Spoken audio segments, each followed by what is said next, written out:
हाथ कंगन को आरसी क्या और पढ़े लिखे को फारसी क्या?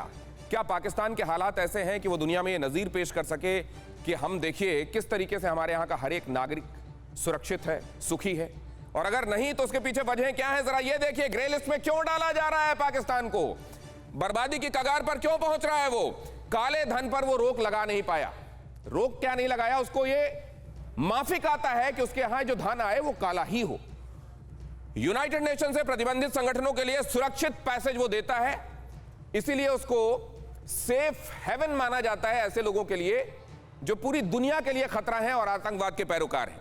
टेरर फंडिंग पर कोई काबू नहीं। काबू तो छोड़िए, काबू एक होता है कि आपने कोशिश की, काबू नहीं कर पाए। यहां तो फैसिलिटेट किया जाता है कि जाओ और जीते रहो और दुनिया में लोगों को मारते रहो। हाफिज मसूद, सलाउद्दीन और लखवी पर कोई कार्रवाई नहीं की। FATF ने यह स्पष्ट किया था कि ये वो नाम है, वो संस्थाएं हैं जिनके ऊपर आपको कार्रवाई करनी होगी। ब्लैक लिस्ट अगर हो गए तो ऐसा क्या हो जाएगा? अभी कहा जा रहा था कि देखिए एक ऐसा इदारा है जो पॉलिटिसाइज हो गया है। सवाल यह है कि पाकिस्तान को जो माफिक आता है वही ठीक है। इसके अलावा जो अंपायर उसको सही बताता है कि आप LBW हैं, आउट हो गए हैं, वो किसी और से मिला हुआ होता है क्या? International monetary fund, world bank, Asian development bank, ये सब जितनी संस्थान हैं वहां से इनकी आर्थिक सहायता बंद हो जाएगी और पाकिस्तान वहां अभी आप हालात देख रहे हैं। एक रोटी का दाम क्या है? चाय में कहा जा रहा है शक्कर कम मिलाओ, दाल में पानी ज्यादा। ऐसे मुल्क में आने वाले दिन क्या होने वाले हैं? UAE जैसे देश से अब उनको लोन मिलना मुश्किल हो जाएगा। जो चाहेंगे भी उसकी तरफदारी करना वो नहीं कर पाएंगे क्योंकि वो शर्तों और नियमों से बंधे हुए हैं। FATF आप जानते हैं कि इसमें बहुत सारे देश और बहुत सारी संस्थाएं हैं और वो नियमों और शर्तों के हिसाब से चलते हैं। पूरी तरह से फॉरेन फंडिंग इनकी बंद हो जाएगी। कोई भी देश आर्थिक निवेश नहीं करेगा और जब ऐसा होगा तो आर्थिक मोर्चे पर पूरी तरह से बिखर जाएगा पाकिस्तान। तो पहले से वहां की आवाम जो वहां के इस तरह के हुक्मरानों के सदके त्राहिमाम कर रही है, उसका और आगे क्या होगा? कौन साथ है और कौन खिलाफ है, यह देख लेना बहुत जरूरी है।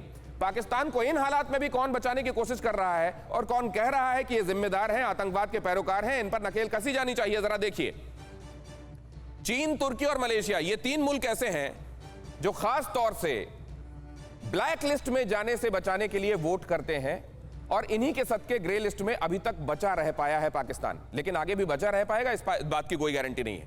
भारत, अमेरिका और फ्रांस खास तौर से इस बात को खम ठोक कर कहते हैं कि इस पर कार्रवाई होनी चाहिए। ग्रे लिस्ट हो गया, 2018 से ग्रे लिस्ट में है, अब इसको ब्लैक लिस्ट में डाला जाना चाहिए। अब सवाल यह है कि क्या यह हो पाएगा?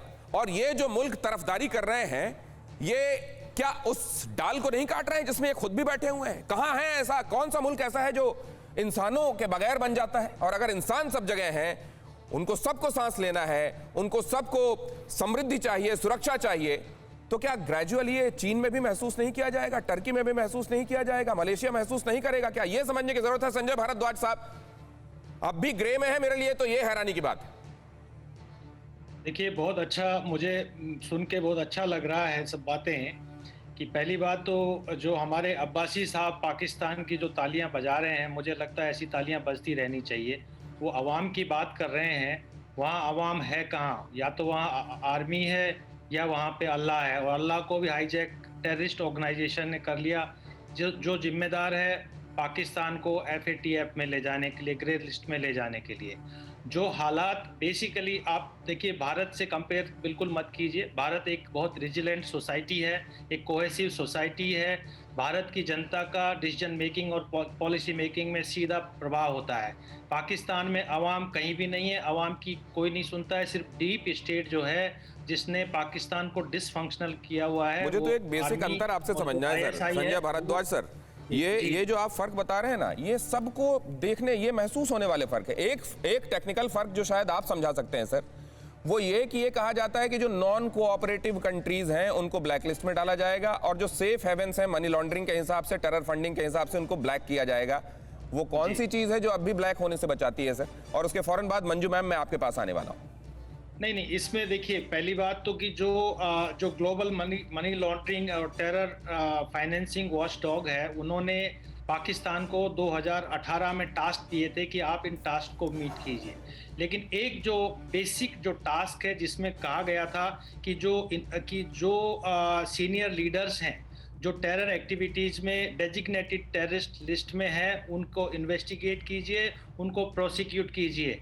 मुझे लगता है, और उसमें खासकर जो 12 इनमें से तो कुछ भी नहीं सर, ये तो कहा जा रहा है कि जो 27 बिंदु दिए गए थे, 27 सूत्र में से 27 जो आवश्यक अहर्ताएं थी उनमें से 21 बमुश्किल फॉलो की गई हैं, उनमें से ज्यादातर कागजों में है, जमीन पर नहीं है, और उन कागजों में भी बाकी जो 6 हैं वो तो पूरी तरह फॉलो नहीं किया, और वो बहुत महत्वपूर्ण है। मंजू सेठ जी के पास मैं इस बात को लेकर जा रहा हूं। मंजू सेठ जी, मैं ये समझने में नाकाम हूं कि ये कोई भी मुल्क कैसे कह सकता है कि आतंकवाद के लिए चीजें, आतंकवाद को प्रश्रय मिलना चाहिए और मनी लॉन्ड्रिंग होनी चाहिए। ये कैसे टर्की कह सकता है, कैसे मलेशिया कह सकता है, और चाइना भी ऑन पेपर ये कैसे कह सकता है?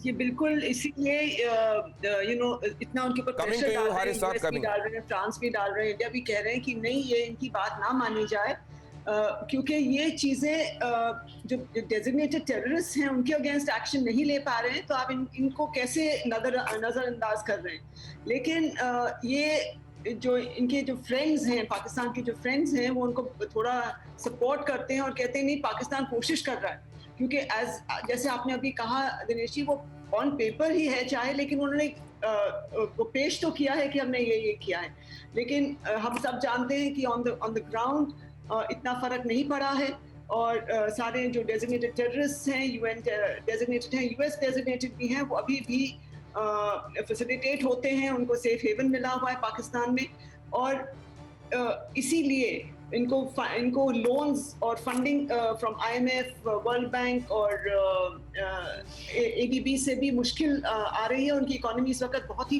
नाजुक हालत में है पाकिस्तान की।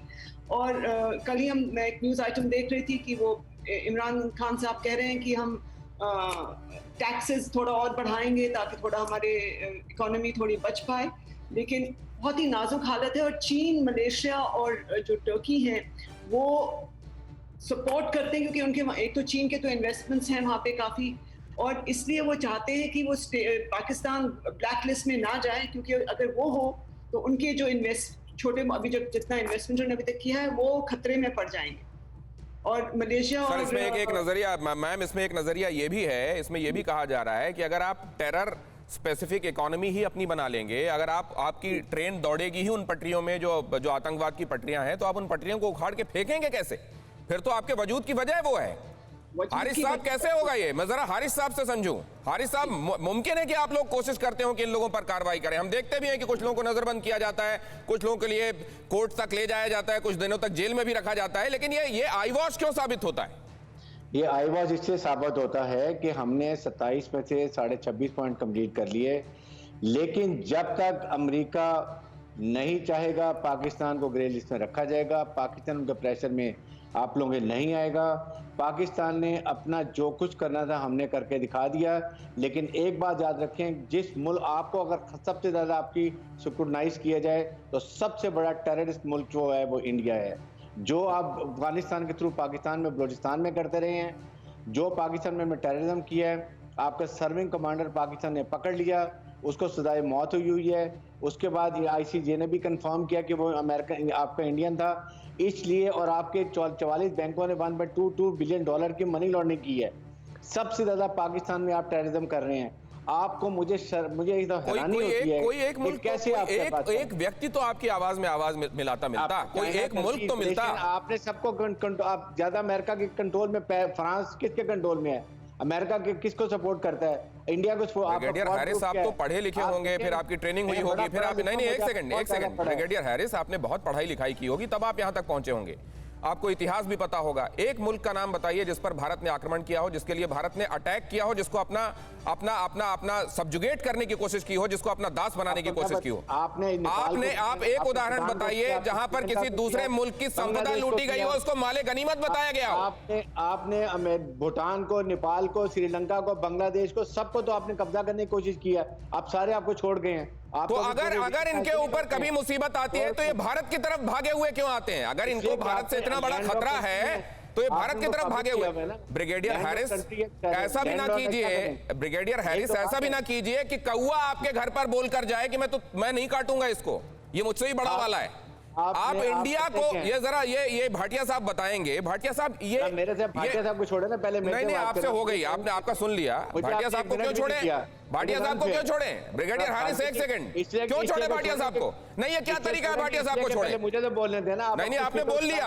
आपने जहां पर ये बोला ना कि इंडिया सबसे बड़ा टेररिस्ट कंट्री है, वहां आपने ये दिखा दिया आप किस मानसिकता के साथ यहाँ हैं।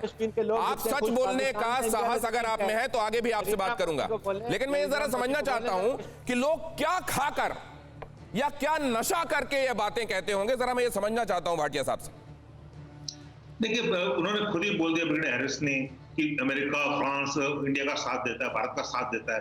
तो ये तो खुद ही बोल रहे हैं, मैं भी बोल रहा हूँ, तो खुद बोला है। क्यों दुनिया हमारा साथ देती है? क्योंकि हम peace loving responsible vision nation है। हम एक लोग हैं जो दुनिया की बात मानते हैं, दुनिया को साथ लेके चलते हैं। हमारे प्राइम मिनिस्टर मोदी ने बोला है कि सागर चलेंगे, security and growth all in the reason.